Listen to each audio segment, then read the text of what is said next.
All right. Hello, everybody. I'm here with Jace, the Mind Sculptor. We're going to be doing commentary for the very last round today, and it's going to be a doozy. Both players are playing for something. So Jarvis has actually already clinched a wild card spot. So if he wins, he's going to be the number two, and if he loses, he's going to be number three. So he's going to be basically be playing to be able to play first in the wild card round. Whereas Nick can go from having a bye and being first overall in the group to being completely out of the tournament. Both of these players are going to play a good game, try to win. But that's what's at stake here. So, Jace, what do you think? What's up, guys? Oh, I just broke my room. All right, I'm cool. pretty sure you just broke his Jace. Okay, so I'm gonna get my face in here like real good so everyone can see me. Okay. We don't need your face. So what do I think about this matchup? Great question, Bob. I think it's pretty lopsided, but I hate to say this, but I think it's pretty favored for Jarvis, just given it like as a function of mana. Now this may be like there's obviously a lot of things to consider here, but I think given that I think game one is definitely favored for Jarvis, right? The critical card in this matchup for Nick is going to be Deathrite Shaman alongside Force of Will. It seems that Nick's opening 7 is going to have that copy of Deathrite Shaman, so as long as that's able to stick and exile or control Jarvis's graveyard, that Nick has a chance in this game one. Post board is a little bit trickier. I'm not really sure. We're gonna have to take a look at sideboards to get a better understanding of that. But assuming Nick doesn't have the correct interaction at the right time as well, I think Jarvis is going to be able to very quickly steal this game. Okay, so it looks like both players kept their 7. Jarvis has actually a slower draw, which is going to be very bad against this active Deathrite. He does have Exhume to sort of play through it potentially, but I would say that I don't know. I think this matchup's in Nick's favor overall, especially because I think his 2 surgicals in the board, but I don't think it's that different by any stretch of the imagination. Yeah, like how I said it was in Jarvis's favor, and then now I just completely disagree. And yeah, this is a pretty good draw on Nick's side, drawing that second Deathrite Shaman. Yeah, so Jarvis isn't playing any like Collective Brutalities or Show and Tells in the main, so he's like pretty limited on options for how to play through 2 Deathrites. I don't really think, especially given his really slow draw. Mm-hmm. Yeah, like it's weird because I think when you're playing against a Deathrite Shaman deck on the draw, I think you need to mulligan to a faster hand. You need to mulligan to at least like a turn 2 hand, or a hand with Force of Will.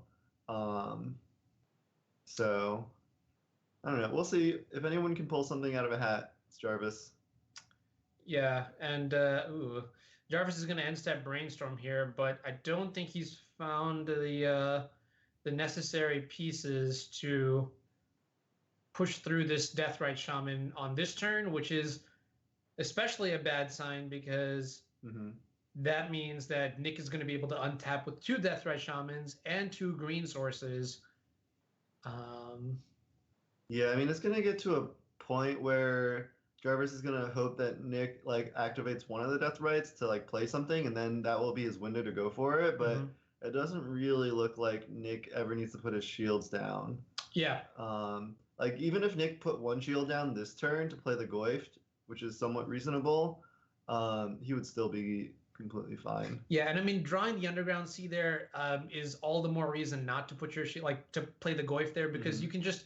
I mean, there's no harm in playing conservatively, holding up both of your Deathrite Shamans, and then just deploying the Goift the next turn. I mean, the only counter argument is the lists are known, so the only way to play through 1 Deathrite even is to like entomb into Careful Study or something like that.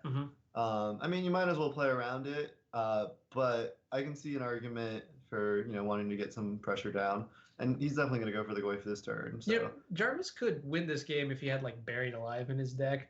That'd be kind of funny. I mean, we're obviously talking about hypotheticals here, but yeah, I mean, we're at the point where Jarvis is pretty dead. We're talking about hypotheticals. And you know what's crazy is if Nick does win this, which I would say he is unfavored this game, but obviously he's very heavily favored. I would say in general game one he's unfavored, but in this game obviously he's heavily favored.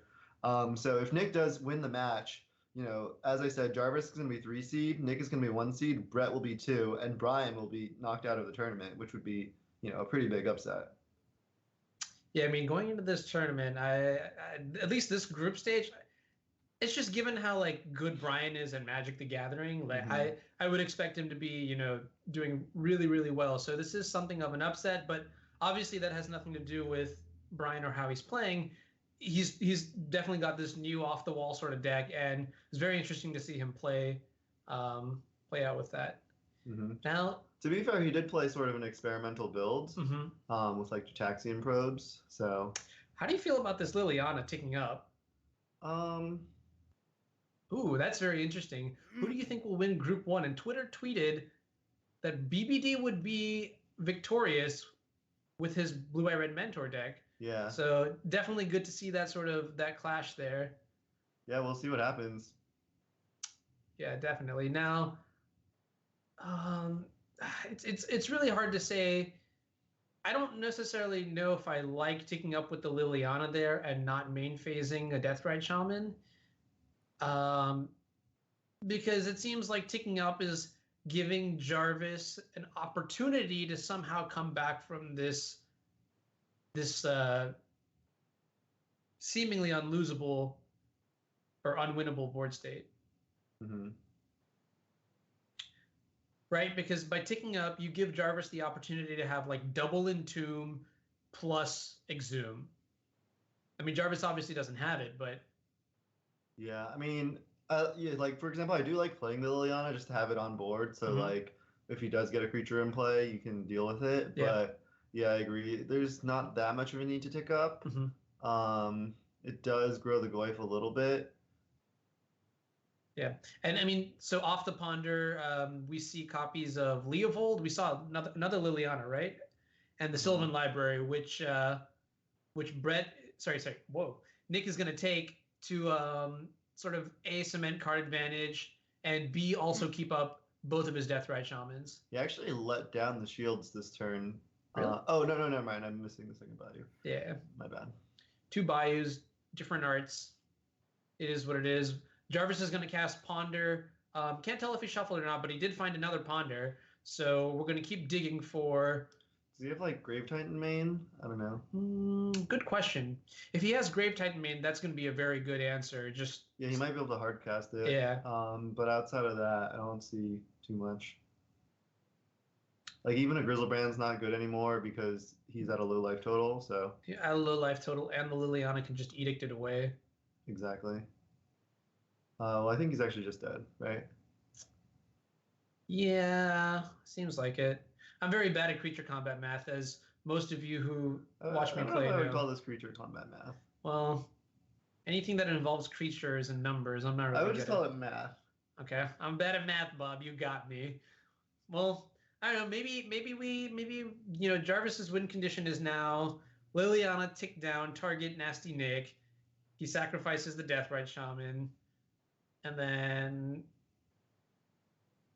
I don't know. I can't even. Oh, then he plays the other Liliana, edicts himself again. Somehow. What are we talking about now? I don't know. Yeah, this game is pretty over. So we're gonna. Yeah. Right. Nasty Nick got the first game. Very exciting. Take a look at sideboards now. And how do you think? Well, let's start with Jarvis here because I'm interested to see what he can have. All right. So it looks like Jarvis is adjusting his targets a little bit. He's on the play, so he wants to leave in his tempo cards like Reanimate. Then potentially he wants to fight the Deathrites. It looks like he's bringing in the Show and Tells as another avenue of victory. He's thinking about Needle. It's always tricky because you want to go for a coherent strategy, so you don't want to like double up on too many things. Looks like he's going for Abrupt Decay, which is live against Deathrite as well as like Leovold in Liliana. So that's interesting. You basically want to hedge against Deathrite. That's your like number one priority, and then kind of, but you also want to make sure you still have a functional combo deck. So Right. it's a fine line. Looks like he's. How low is he going on creatures? How many creatures is that? I only see 5, but I must be missing some. Well, 4 Gristlebrand, 1 Grave Titan. Yeah, it's weird, but I don't hate taking out a Grizzlebrand because of surgical extraction. Mm-hmm. I would definitely play more than 5 creatures though. When you played Black-Red Reanimator, did you ever sideboard a Gristlebrand, or did you play 3 at any point? I mean, I think like I would probably just start with 3. Okay. So you can play like a more diverse threat base. Okay. But yeah, I don't think it's horrible to go down to 3. Gotcha. So this is kind of risky because he only has 5 creatures and 3 show and tells, and I think he realizes that, and so he's adding a 6th creature here. Or debating on it. What creature to add? No, he just went for it without the creature, I think. I'm not sure. Interesting. What creature would I play? Probably Tidespout. Tidespout over what, Ashen Rider? Iona's not. I mean, Elish Norn's not too bad either. But it's hard to say. Yeah, they're all reasonable. Yeah, they're all reasonable. Yeah, maybe Elish Norn's right because I think Nick has true names. So it can kind of like help him come back. Basically, like that flex target is a comeback card, so Elish Norn's pretty good at that. Right. So it looks like both players are going to start off. Jarvis keeping his 7, but Nick is going to take a mulligan down to 6. Keeping a hand with Deathrite Shaman, Force of Will, but no blue card. Wow, that's very interesting. Jarvis just let the Deathrite Shaman resolve. We see in Jarvis's hand that there are 2 copies of Force of Will and a blue card, but not Force of Willing the Deathrite Shaman. Looks like he found an Abrupt Decay for it, so that's pretty good. Very nice. Very nice. We're going to see if we can get Jarvis's hand adjusted, because I think part of it is kind of off the screen right now. Yeah. But yeah, indeed. So that Abrupt Decay is going to be very good here against this Deathrite Shaman, fighting through that Force of Will. Thanks to one of my least favorite words in all of Magic the Gathering, aka uncounterable. Yeah, that does give Miracles fits. Ooh, look, I'm chroma'd out, dude. Yeah, that's pretty crazy. Woo! Nice. That's pretty. That's tech. That's some fresh tech out there, yeah. But okay, so Jarvis is going to pass back the turn. Ooh, Scavenging Ooze. Scavenging Ooze is big game. Okay, so that means like even if he does answer the death right. Dude, this Chroma thing is so cool. Yeah, so even if he does answer the. It looks like he's gonna go for the Ooze here and leave up a green. I like that play. Okay, so the shields are technically not down. Oh wait, he's gonna cast he's going for death right. Okay. All right. So I guess he doesn't want the Ooze to get countered, and then he like loses to Entomb. So he's playing pretty conservative. Right. So here's the thing, though. Nick's hand is so centered around stopping the graveyard that maybe Jarvis just, if Jarvis can find a show and tell, that's pretty much game over. Like he's just going to pivot his game plan entirely, find that show and tell, put Gristlebrand into play, and go from there. The question is, and I highly doubt that he actually has the show and tell in his hand, that or he doesn't have a third land, because otherwise he'd just slam on the spot. But, with this clock,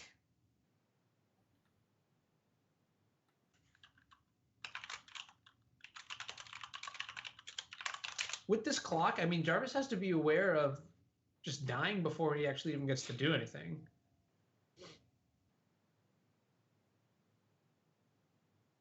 Yeah, we'll see. He doesn't have a clock yet, but I mean, Nick's hands is just mono creatures pretty much. Yeah. So, okay, so Nick's playing super conservative. He basically like, I don't want you to go from the graveyard at any point. Right. And then you're right. Jarvis's best bet against that is going to be to find a show and tell, but looks like he's digging and digging, and I don't think he's found it yet. Well, you know what? Jarvis has a line here. Does he have a line here? Well, we can start by Abrupt Decaying the Deathrite Shaman. If we can somehow get that Gristlebrand in his hand into the graveyard, we can Entomb and play Exhume to get around. Right, but then the next turn he's going to have Ooze, although it could be countered. So it's just kind of tricky here.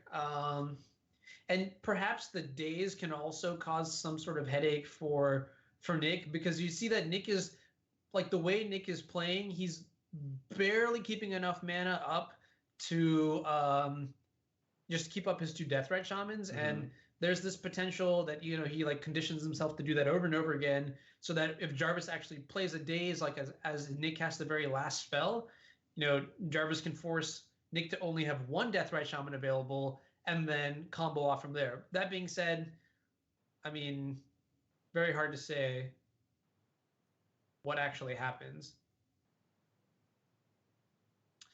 And this is a very, I mean, this Thoughtseize is definitely problematic. So you took one of the forces, okay. Well, no, actually, I think Jarvis forced the Thoughtseize.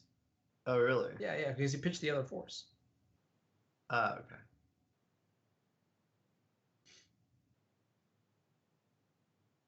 Okay, so sorry we can't see his full hand. It appears as though Jarvis didn't pop his graveyard out, Chroma thing is so cool. which is messing up with the layout. So in future games, we'll try to make sure.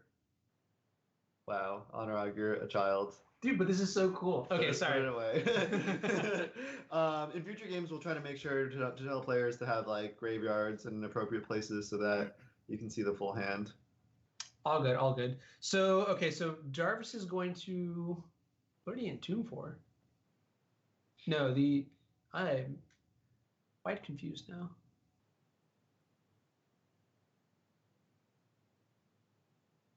now. Did he cast Entomb? I'm really lost. Yeah, good question. Yeah, I don't know. Because, oh, you know what? Is this a line? Abrupt Decay to Scavenging Ooze and then try to reanimate it, maybe? I don't think that's going to be good enough, though. It's not going to be good enough. Yeah. But it does buy him potentially a lot of time. Well, I don't know how much time... Oh, I guess the graveyards are running thin with spells to exile. There's... Interesting. So he's going for the Decay on the Death Right. The Ooze is still active. Yeah, I don't know. It's hard to see what's going to happen. Agree. And now we've entered... Jarvis has Nick has a Force of Will up now too. Yeah, the hard cast Force of Will, or the alt cost Force of Will, right? the alt cost. Yeah. Alt cost or fake cost? And he can even play through days. True. Well, yeah, he's probably gonna just hold it up here. Let's see. Yes. Although if he played the Goyf, he could. Does playing the Goyf change the clock? Because next turn he could have drained, put him to 5, exiled a dude, and then swung. That would be 4. Yeah. Okay. Well. Either way, match is over there. So. Wow. Nick is gonna win this. What? 2-0? Yeah, that was really fast. I really was expecting. Well, this is kind of cool too. I really was expecting Jarvis to get game 1 there, but given that Nick has won 2-0, I guess we have our. I think we have our final standings. Standings then for Group 1. All right, let's take a look at this. I'm sure we will have a graphic of some sort.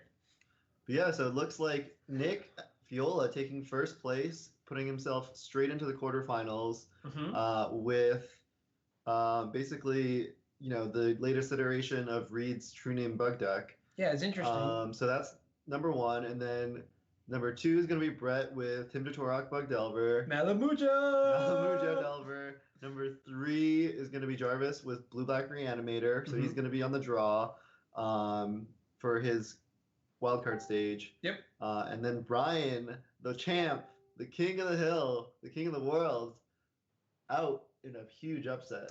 Yeah, 51%. 51%. To win the whole thing. To win the whole... Yeah, to win the group. Oh, yeah. Probably to win the whole thing, too. Yeah. But yeah, that's extremely surprising. Blue-Eye Red Mentor, sadly not going to make it there, but still a very exciting deck. So first off, congrats to Nick Feola. Well done. You have a bye going into... wait, does that mean he's already locked into prize? No, I think it pays out to top 4, but I could be wrong. Well, yeah, because he's going to go straight to the quarter. No. That's top 8. Yeah, okay. My bad. Math, not my strong point, dude. I one-shot them with Angels. That's my running joke. But It's not really a joke. It's shut up, actually what Bob. we do. Leave me alone. Jace does not approve. Yeah, okay, I take that back. All right, so very interesting to see Blue Black Reanimator. So I guess a way to evaluate like how each deck performed based on how we expected them to perform. Mm-hmm. I think actually Jarvis's deck, the 1-2 record is probably in hindsight what I would. It's what I would have expected of the deck. I would have expected the deck to 0-3, to be honest. I didn't think it was a very good choice, and it definitely was not a good choice given the pool. He was playing against 2 Deathrite Shaman decks and Miracles. Mm-hmm. That being said, like Jarvis is obviously a great player, so I'm not surprised at all to see him fish a win out of having a slightly worse deck. Yeah, I think he definitely leveraged play skill there to eke out every single percentage point that he could. Mm-hmm. Jarvis, you're great. And then interestingly enough, we see both of the mid-rangey slash, I guess, I don't know, would you call Bug Delver, Malamujo Delver a mid-rangey deck? Yeah. Yeah, both of the bug grinded out sort of style decks taking first and second place. I wonder how much that mattered based on actually just having the deck list available and knowing what things you had to worry about and what things you didn't have to worry about. Mm-hmm. But yeah, so let's see. What do we have? Who do we have in next week? Do you know? I know we have Rudy Brixa for sure.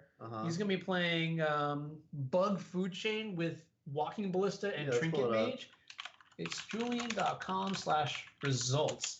For anybody who's interested in seeing what's going to be coming up next Thursday, April 27th, definitely give this a check out. So it's going to be Michael Bond on Death and Taxes, John Johnson on Bug Omnitel. Now that's pretty spicy. Rudy Brixa on Bug Food Chain, and Tim Akbanar, aka Ziggy Stardust, playing a new challenger to the Legacy format, the Czech Pile, as it's affectionately called. And I'm really wondering how that's going to pan out. I think. I actually like Omnitel in that field. You think so? Yeah, I think it's good against Death and Taxes, good against Food Chain. And I think it's probably good against Czech Pile too. Interesting that you'd say that Omnitel is good against Death and Taxes, because historically Death and Taxes has had a very positive matchup against Sneak and Show, but Omnitel is probably on a different axis, operates on a different axis compared to that. Exactly, like the cards like Caracas that Death and Taxes incidentally plays don't really do too much to Omnitel. Right, like Caracas, not as powerful when you're actually just hard casting Emrakul from an Omniscience. Yeah, and in other news, I feel like the Bug Food Chain deck is gonna. I mean, like.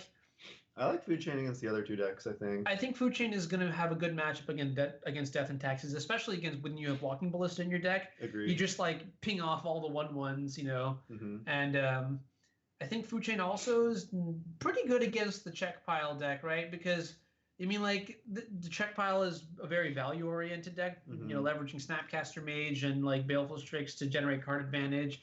Jace the Mind Sculptor as well, but Food Chain can ignore a lot of that because you just have recurring 3/3s that just come down every single turn and just beat down. So it's going to be pretty close there. Yeah, it's interesting week, and of note, like there's going to be no repeat decks from this week or next week. So exciting format.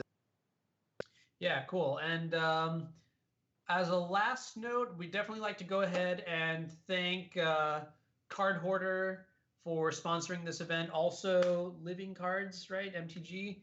Don't forget Matt Pavlich. Oh, true deck. Can't forget. So, thank you so much for helping put this event together. We really appreciate the support. Bob, you've been crumbed out. Whoa, wait a minute. All right.